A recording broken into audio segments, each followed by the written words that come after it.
How are you viewing this move from Durant? Well, I'm viewing it as the weakest move I've ever seen from a superstar. Plain and simple. That's just how I look at it.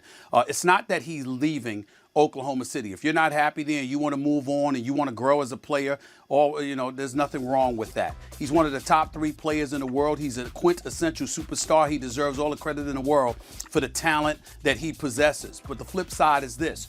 They were up 3-1 in the Western Conference Finals. Not 1, not 2, but 3 different times. He was 48 minutes removed from getting to the NBA Finals by winning the Western Conference. 3 times he failed, particularly in Game 6. And you depart for the team that beat you when you're on the cusp of getting to the finals yourself or ultimately winning the championship for the franchise that you've been with since you've come into the NBA, I think it's incredibly weak. And I don't want to hear any comparisons to that of LeBron James when LeBron James left Cleveland for South Beach. When LeBron left Cleveland, the cupboard was bare.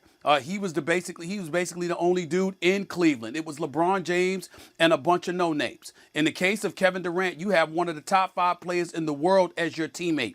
You've got Billy Donovan, who's proven to be an exceptional coach. You've got a coaching staff. You've got a first-class organization. You've got Enes Kanter, Steven Adams, and all of these boys. You are legitimately a championship contender. You are the difference. You are the superstar, and you depart for the team that beat you, that's the 2-time reigning defending Western Conference champions, who's won a championship in the last 2 years. You're jumping on a bandwagon as far as I'm concerned. That's just the way that I look at it. I don't think there's any way to deny that. All the reporters, whether it's Ramona, it's Chris Broussard, everybody doing an exceptional job, pointing out the things that they point out. I don't disagree with anything anybody is saying.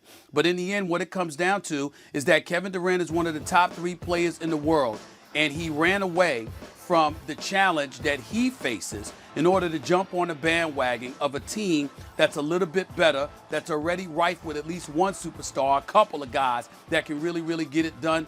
I just view it as him jumping on the bandwagon, and I think it's the weakest move I've ever seen by a superstar, plain and simple.